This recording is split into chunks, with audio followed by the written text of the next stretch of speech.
Olá, olá a todos. Eu sou a Cláudia, sou voluntária na Casa de Fátima, no bairro de Sepetiba, no Rio de Janeiro. E juntos aqui nós estamos estudando o curso básico da filosofia de Fátima. No primeiro momento, nós temos o estudo dos pensadores, dos filósofos. No segundo, estamos especificamente o que é a filosofia de Fátima. Temos um livro lá no site da Casa de Fátima. E no terceiro momento, propondo uma ação social, né, para estarmos realizando nossos familiares, nossos amigos. Então, vamos ver aqui onde nós paramos do último. Vamos lá. Um minutinho.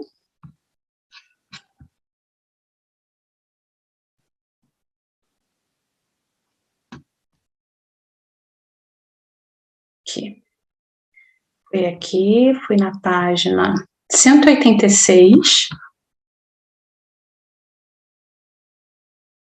Essa atividade aqui foi a última proposta.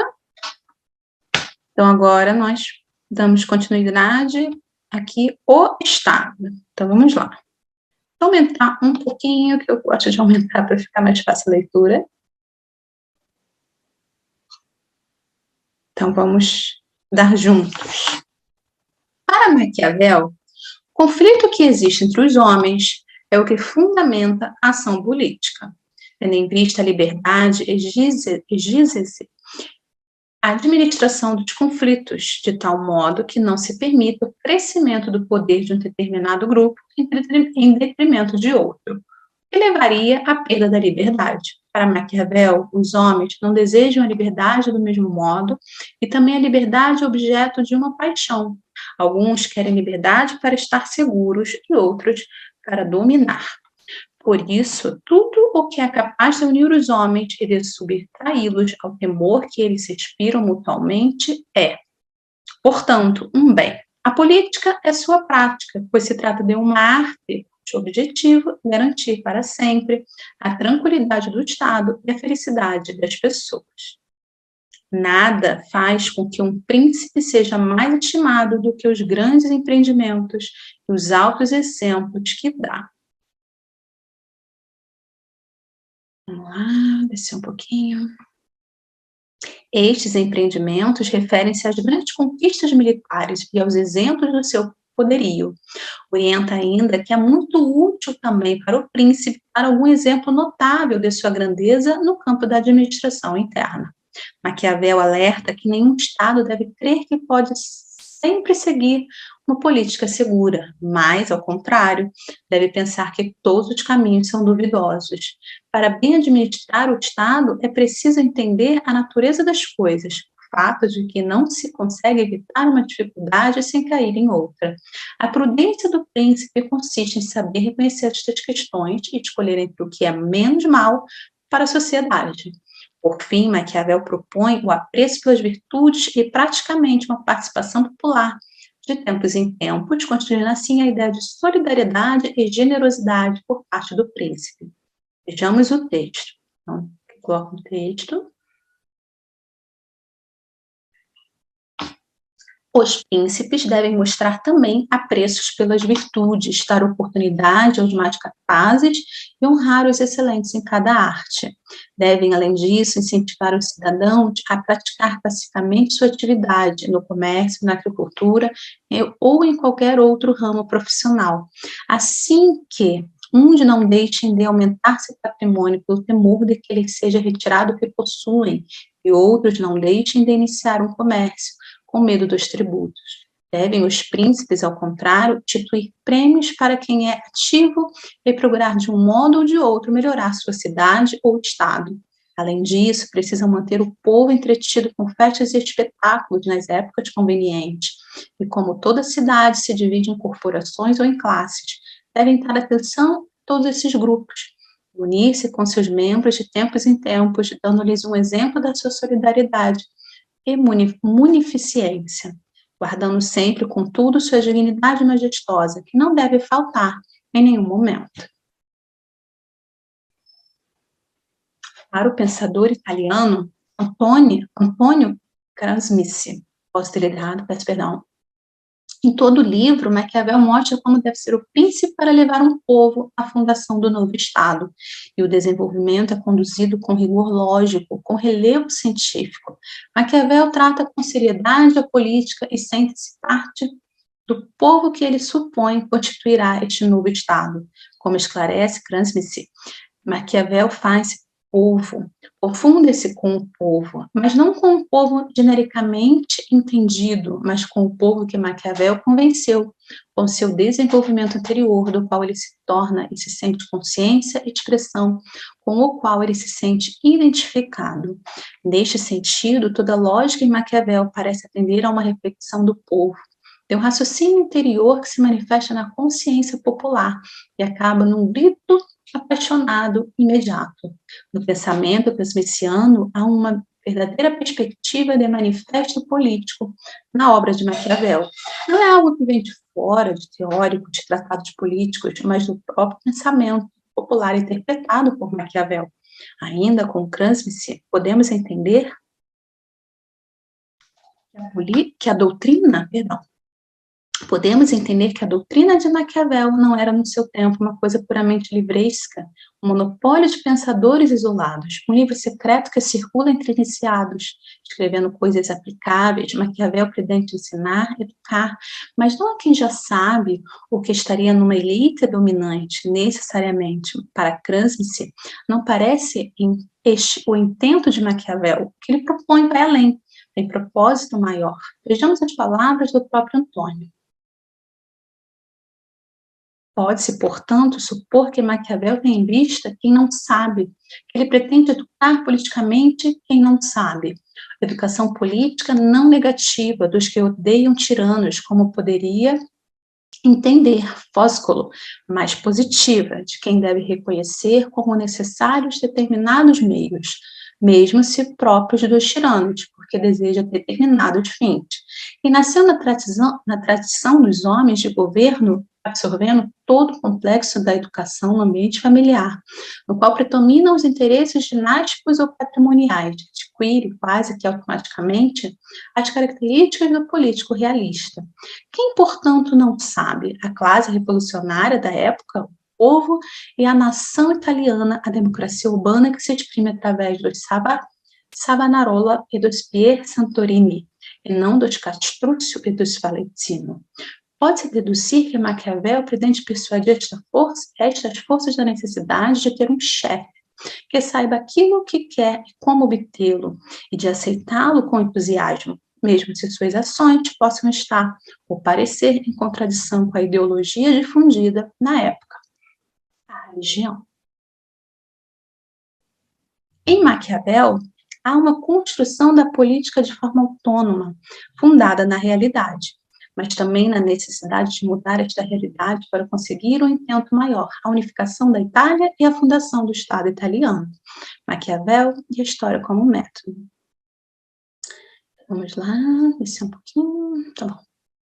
A história é aconchego para Maquiavel. Nos seus momentos de infortúnio, quando seu exílio em São Cassiano, ele aprende com os clássicos e esquece seus sofrimentos, como relata em carta a um amigo. Chegando à noite, volto à minha casa e entro no meu gabinete de trabalho. Tiro as minhas roupas cobertas de sujeira e pó e visto as minhas vestes dignas das cores reais e pontíficas. Assim, convenientemente trajado, visito as cortes principescas dos gregos e romanos antigos. Afetuosamente recebido por eles e me nutro do único alimento a mim apropriado e para qual nasci. Não me acanho a falar-lhes e pergunto das razões de suas ações, e eles, com toda a sua humanidade, me respondem. Então, durante 4 horas, não sinto sofrimentos, esqueço todos os desgostos. Não me lembro da pobreza e nem a morte me atemoriza. É na história que Maquiavel orienta o governante a buscar as lições, aprendendo com as ações e os propósitos dos grandes homens. Maquiavel está exatamente no centro de um turbilhão de novas ideias que estão surgindo, numa fase de transição entre o antigo e o novo, num reavaliar dos projetos políticos e, ao mesmo tempo, numa tentativa de manutenção. Estão surgindo os estados e a monarquia está perdendo a sua legitimação pela tradição de sangue e linhagem para fundar-se nas capacidades pessoais do governante. De sua prática, portanto, e do convívio com os clássicos é que nasceram os textos de Maquiavel. Maquiavel propõe ao príncipe a observância do passado, que apresenta os modelos de heróis, a realidade humana e os meios para que o príncipe chegue ao poder e o mantenha. Eis sua orientação. Ao fim de exercitar o espírito, o príncipe deve estudar a história e as ações dos grandes homens, ver como se conduziram na guerra, examinar as razões de suas vitórias e derrotas, para imitar as primeiras e evitar as últimas, para imitar as primeiras e evitar as últimas. Acima de tudo, deve agir como alguns grandes homens do passado, ao seguir um modelo que tenha sido muito elogiado e glorificado, ter sempre em mente seus gestos e ações. Assim se diz que fez Alexandre o Grande com relação a Aquiles, César, Alexandre e Cipião a Ciro. Quem ler a biografia de Ciro, escrita por Xenofonte, verá que a glória de Cipião deve-se ao fato de ter imitado Ciro, repetindo suas qualidades de homem casto, afável, humanitário e liberal. Vou descer aqui mais um pouquinho. O objetivo é mostrar como as coisas são e o que se deve fazer com elas para se conseguir o que quer. Lições estas que são encontradas nos antigos.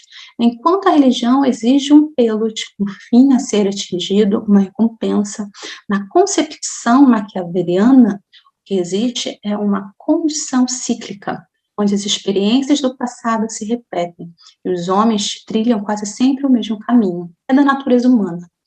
Como numa sequência interminável, a ordem sucede à desordem e esta, por sua vez, clama por uma nova ordem.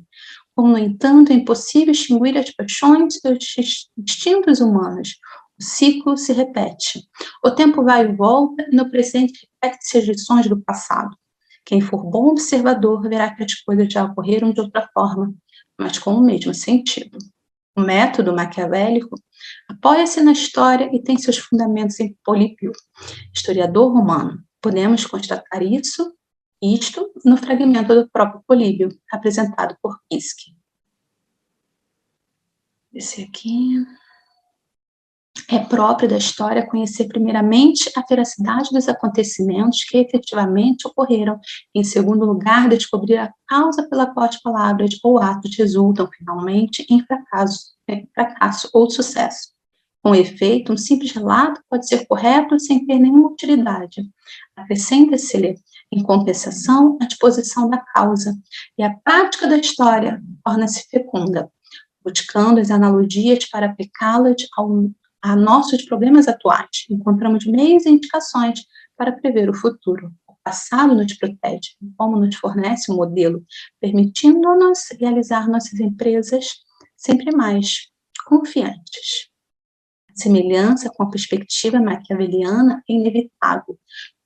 Políbio já ensinava que não há escola mais autêntica, nem exercício melhor para as questões políticas que as lições da história. Nada nos ensina a poder suportar dignamente as vicissitudes do acaso, mais seguramente que a recordação das desgraças de outro. E por isso Maquiavel está dando orientações ao príncipe a partir do olhar histórico, da história dos romanos e da surpreendente capacidade destes de dominar e manter o poder, como já atestava Políbio. Neste sentido, seria perfeitamente conveniente repetir o que já foi expresso, e bem por muitos outros, no meu caso, sobretudo, onde as novidades dos fatos que nós nos propomos relatar seria mais do que suficiente para atrair e provocar todo mundo a ler minha obra, tanto jovens como velhos. Por outro lado, poderia existir homens tão loucamente curiosos a respeito de outra disciplina, a ponto de não sacrificar tudo em prol desse gênero, da informação histórica? Não observar a história seria uma falta do governante. É uma questão de prudência. Ao observar os antigos, ele aprenderá com os erros do passado e evitará cometê-los no presente. Por outro lado, deverá apropriar-se do que foi efetivo politicamente para que os grandes homens, os povos, se mantivessem no poder por tanto tempo, como no caso do Império Romano. Para Maquiavel, são esses os métodos que deve seguir um príncipe prudente, nunca permanecendo ocioso em tempo de paz, mas, ao contrário, capitalizando experiência, de modo que qualquer mudança da sorte o encontre sempre preparado para resistir aos golpes da adversidade, impondo-se a ela. Sim, mais um pouquinho. Maquiavel apresenta-se tão atual quanto no momento em que escreve O Príncipe. Dentro desta atualidade do pensamento maquiaveliano, é agora, podemos afirmar, não maquiavélico. Não validamos uma política despreocupada com valores, mas propõe-se uma política que seja efetiva, que resolva os problemas e construa valores práticos. Não é validada a esperteza sem sentido algum e nem tampouco a bondade sem coerência e domínio do poder do governante. Basta um governante honesto com uma excelente proposta política, mas que escolhe mal seus ministros e assessores.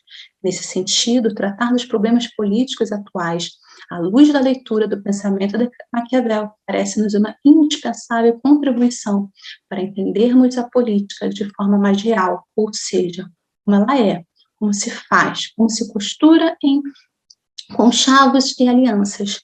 Menos iludidos, mais realistas, podemos perceber a importância da política e dos nossos políticos. Com certeza, também poderemos agir de forma esclarecida quanto aos nossos direitos e deveres, principalmente no trato com o poder que delegamos aos nossos representantes. E aqui temos a proposta de um debate.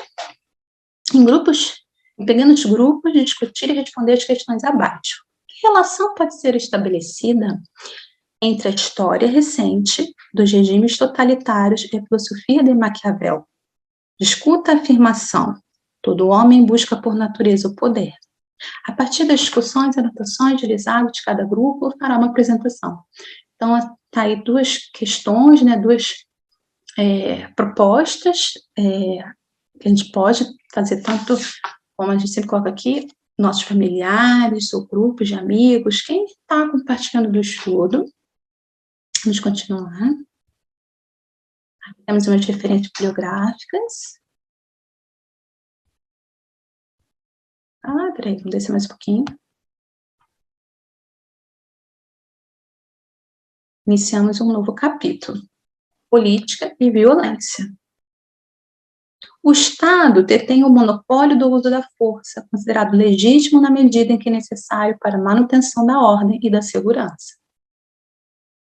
Se o Estado possui o uso legítimo da força, não corremos o risco de que esse Estado haja de forma violenta, sem limites, contra os interesses da própria sociedade?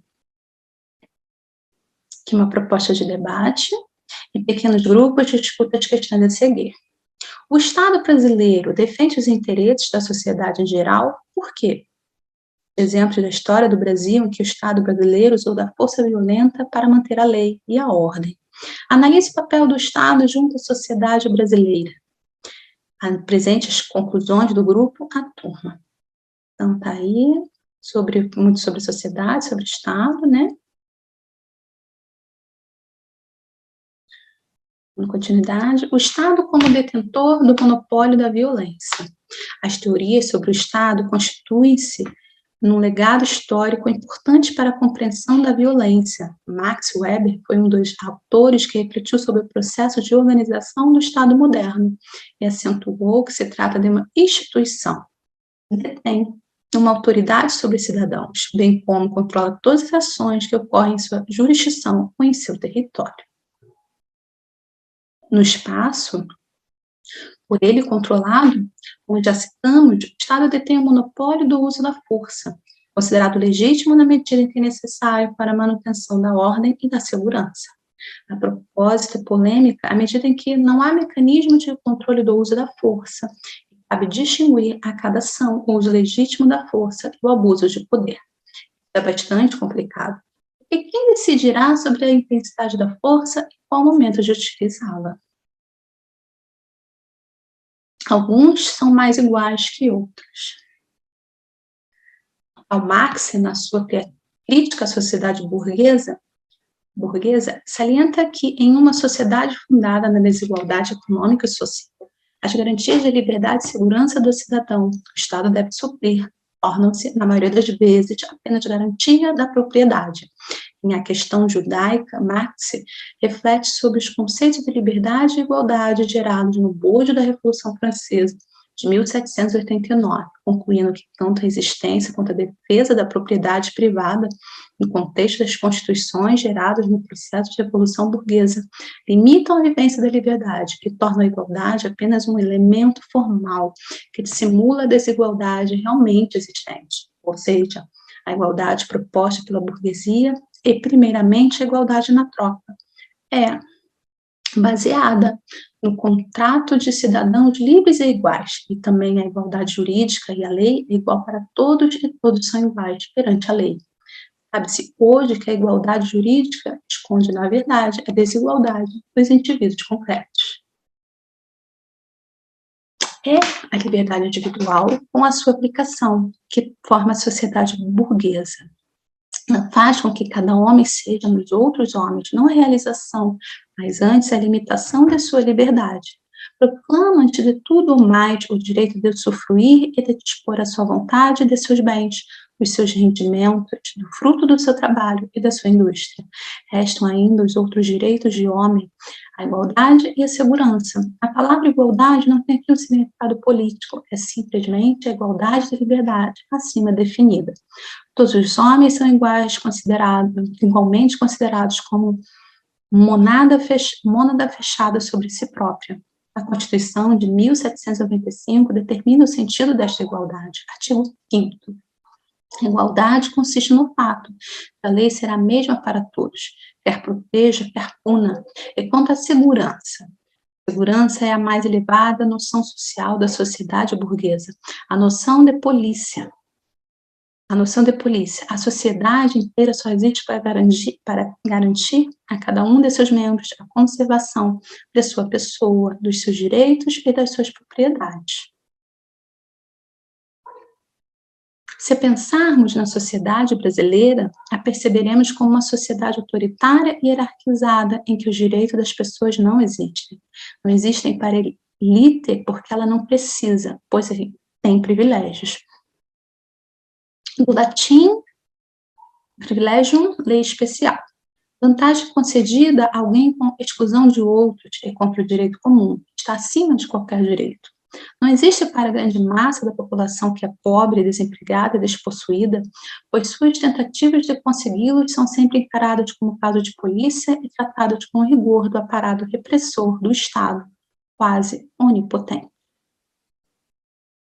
A extrema liberdade com que é tratada a pequena elite corresponde à extrema repressão do povo, sobretudo quando os trabalhadores se organizam e lutam.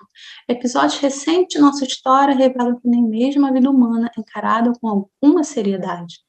Estes 19 homens, membros do MST, foram assassinados na tarde de 17 de abril de 1996, em Eldorado dos Carajás, Pará. Seus algozes foram 155 policiais divididos em dois grupos. O primeiro, saído de Paraupebas, era composto por 69 homens armados com 2 metralhadoras 9mm, um revólver calibre 38, 10 revólveres calibre 32 e 38, fuzis calibre 7,62. Ocuparam uma das extremidades do quilômetro 96 da rodovia PA-150. A outra tropa veio de Marabá, tomou conta do outro lado da estrada. Seus 85 policiais militares estavam armados com 8 submetralhadoras 9mm, 6 revólveres calibre 38, um revólver calibre 32, 28 fuzis calibre 7,62 e 29 bastões e 14 escudos. Aqui temos uma proposta de debate. Discuta em grupo as questões a seguir.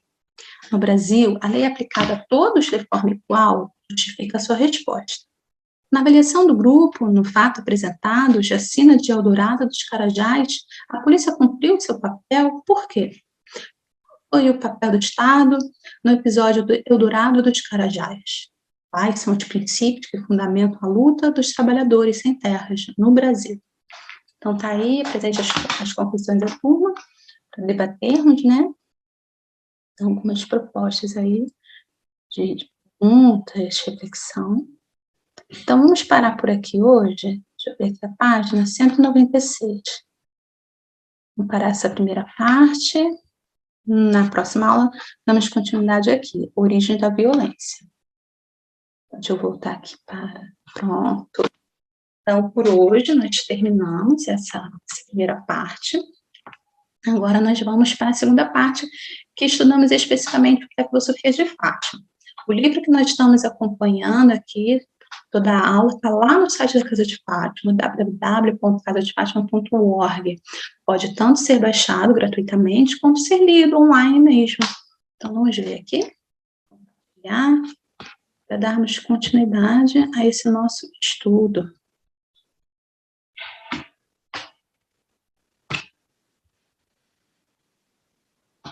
Pronto.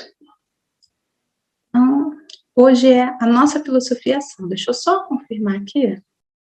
O último foi sobre suicídio. Não, o último foi esse. Receberemos do universo o que lhe enviarmos. Então, hoje é esse mesmo. A nossa filosofia é a ação. Vamos lá. Não tenha medo de agir. Não tenha medo de pensar diferente. Não tenha medo de fazer o que você acredita ser o certo. Não tenha medo de mudar. Vivenciar uma filosofia da ação é ter a consciência de que, embora estejamos imobilizados fisicamente, podemos seguir em frente agindo com o pensar. Ao pensarmos e refletirmos, geramos sentimentos e novas percepções. Os últimos são combustíveis para a sua atitude, seus hábitos e comportamentos. Portanto, ao entrar em ação, você se transforma no agente da mudança da sua vida para resultados diferentes. Saiba que se você mudar para melhor, o resultado disso na sua vida vai refletir nas pessoas que você ama. A filosofia da ação significa aprender com seus erros e agir diferente na próxima oportunidade. A filosofia da ação significa você colocar mais intensidade naquilo que já está bom para aprimorar e crescer com novas experiências. Se permita agir, se permita pensar, se permita viver. Siga em frente, siga o seu coração, siga na direção das portas que se abrirão. Siga os motivos que te levam a agir em prol do bem e da tua melhora contigo. Então, tá aí. Vou voltar. Então, essa foi a segunda parte, o texto do livro Filosofia que nós estamos lendo, né, a cada dia de forma sequencial, a cada aula aqui de forma sequencial.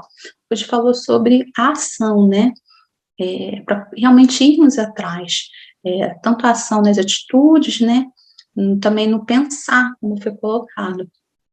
Então, uma filosofia de ação, a ideia é irmos em busca de melhoria tanto como foi colocado, né, a partir do momento que nós percebemos essa melhora em nós, essa melhora, essas novas experiências, esse novo pensar, ele também acaba influenciando e as pessoas à nossa volta acabam percebendo, influencia outras pessoas e a nossa família, né, os nossos amigos acabam também tendo uma mudança, né, percebendo essa mudança.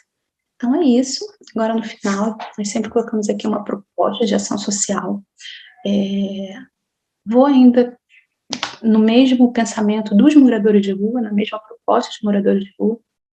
Hoje eu vou falar sobre estarmos recolhendo doações de cobertores, né? Tá vindo aí o frio, como até já mencionei em outra aula. Então, podemos recolher cobertores, edredons que não se usa mais e levar para esses moradores de rua, né? Às vezes você tem uma coberta em casa que você não usa mais, um amigo, um familiar, tá lá, né? Já tem uma outra nova e deixa aquela lá e nunca mais usa. Pega, não deixa guardado não. Leva até esses moradores de rua, reúne mais com seus amigos, seus familiares, tá? Então é isso. E hoje acabamos a nossa aula e fiquem com Deus. Até a próxima. Tchau, tchau.